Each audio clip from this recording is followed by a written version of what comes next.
সে অনেক দিন আগের কথা। ভবালপুর নামের গ্রামে ছোট্ট একটি গেস্ট হাউস ছিল।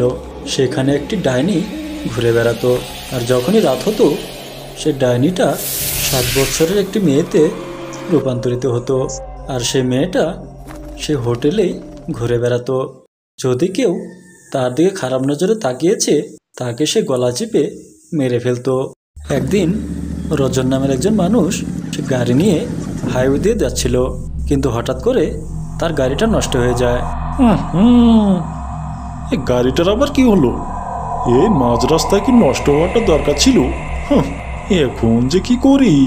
কিন্তু ভাগ্যক্রমে একটু দূরেই রজন একটা গ্যারেজ দেখা পায়। আরে বাহ, ভাগ্যটা তো দেখো আমার, এত শুনশান জায়গাতে তারপরও আমি গ্যারেজের দেখায় পেয়ে গেলাম। তারপর রজন খুব কষ্ট করে গাড়িটা ঠেলে ঠেলে সে গ্যারেজে নিয়ে যায়।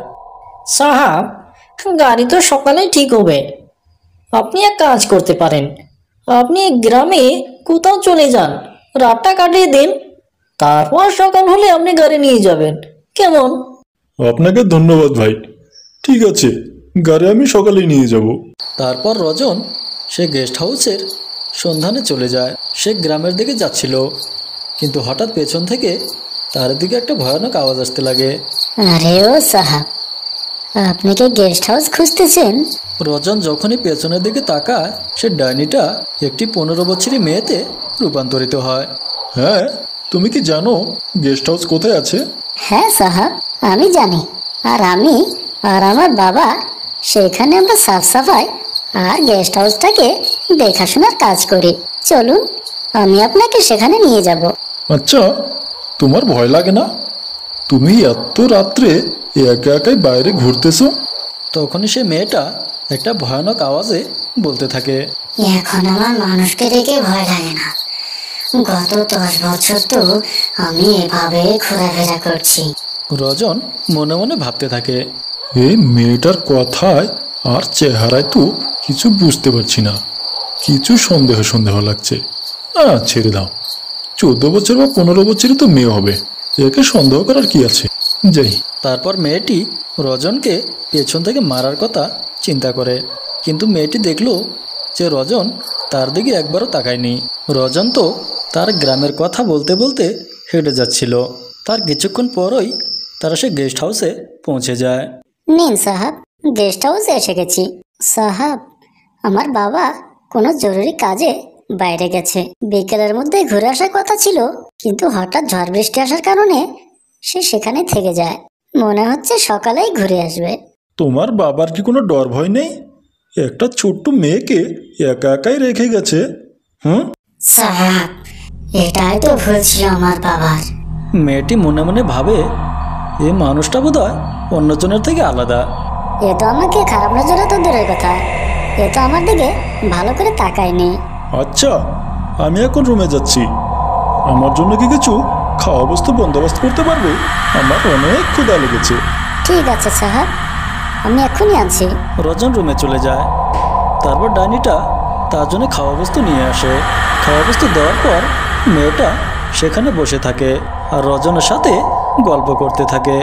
আচ্ছা, কথা বলতে বলতে ভুলে গেছি, তোমার নাম কি আর তুমি কোথায় থাকো? এ কথা শুনে ডাইনিটা তো ভয় পেয়ে যায় আর সে ভয়ে ভয়ে বলতে থাকে, যে সাহাব, ও আমার নাম রিমা।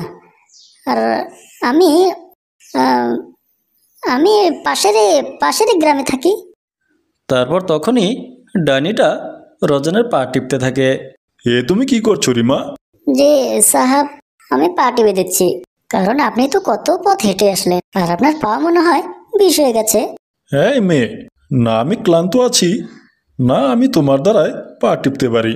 সরো, ওঠো এখান থেকে। কেন সাহাব, আমি কি এতটাই খারাপ মেয়ে?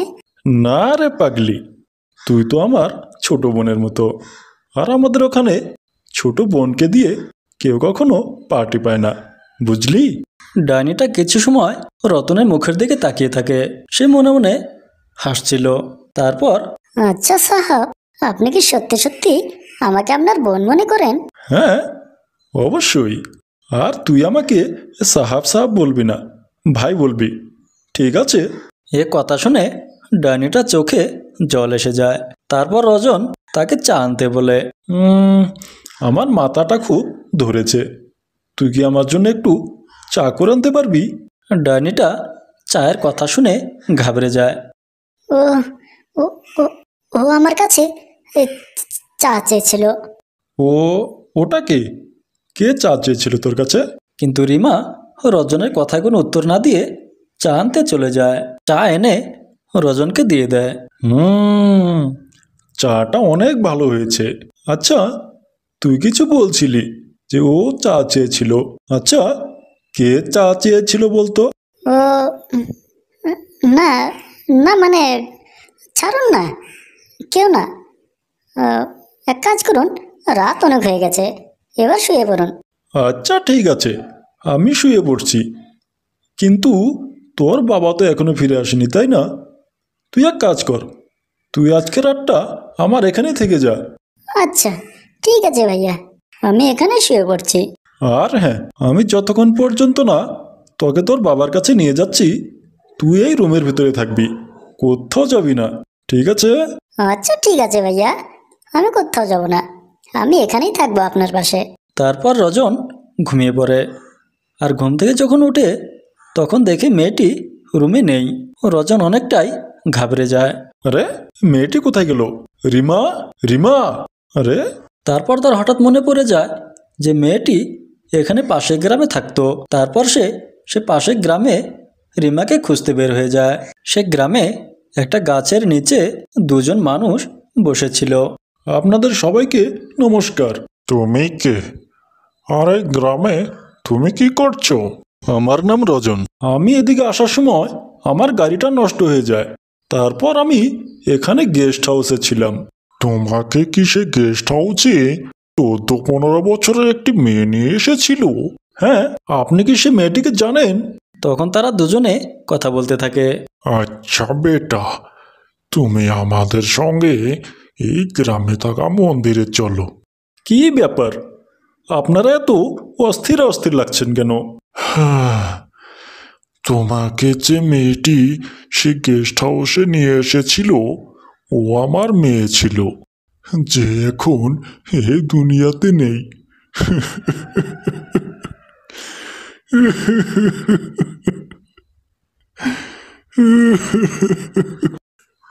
সে আমার মেয়েটা এই দুনিয়া ছেড়ে চলে গেল,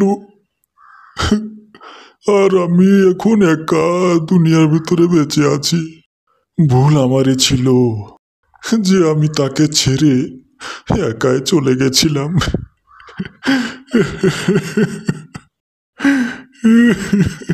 আপনি এরকম করেও কেন বলছেন? ও একদম ঠিক আছে, ও কালকে সারাদিন আমার সঙ্গে ছিল। কি কি কি কি কি নাম বলেছিল? রিমা, রিমা নাম বলেছিল ওর, আর আমি ওকে ছুটকি বলে ডাকি। না বেটা, ও রিমা না, ও হলো একটা আত্মা, আর সে শুধু এই জঙ্গলের ভেতরে ঘুরে বেড়ায়। চুপ থাকুন আপনারা, আমি বিশ্বাস করি না যে সে একটা ডাইনি। তারপর রজন সে জোরে জোরে রিমাকে ডাকতে থাকে। চুটকি, চুটকি, তুই কোথায়? তুই যদি আমাকে সত্যি সত্যি ভাই বলে মেনে থাকিস, তাহলে একবার আয়, আমার কাছে আয়। রতনের কথা শুনে ডাইনিটা সেখানে চলে আসে। নেন ভাইয়া, আপনি আমাকে ডেকেছেন, আমি চলে আসলাম, আমাকে ক্ষমা করে দেবেন। আমি আপনার কাছে মিথ্যা কথা বলেছি। আমি আমি কোনো সাধারণ মেয়ে নয়, আমি একটা ডাইনি, আর আমি তাদের সবাইকে মেরে ফেলবো যারা মেয়েদেরকে খারাপ নজরে দেখে।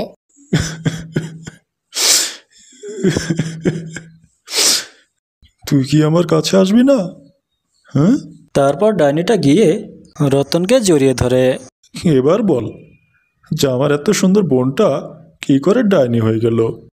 তো ভাইয়া শুনেন, আমি আর আমার বাবা সেই গেস্ট হাউসে সাফ সাফাইয়ের কাজ করতাম, কিন্তু একদিন বাবা হঠাৎ করে কোনো জরুরি কাজে বাইরে চলে যায়। সেই গেস্ট হাউসে যেই আসতো সবাই শুধু আমার দিকে খারাপ নজরে চেয়ে থাকতো। মা তো আমাকে জন্ম দিয়ে মরে গেছে, আমার বাবাই আমাকে ভরণ পোষণ করে বড় করেছে।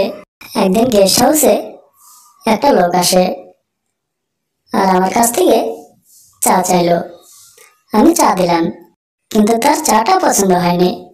তারপর সেই চাটা আমার মুখের মধ্যে ছিটকে মেরেছে, কিন্তু আমার এসব সহ্য হয়নি। তাই আমি সে গ্রামে যে পুকুরিটা ছিল সেখানে লাফ দিয়ে আমি আমার আত্মহত্যা করে নিই।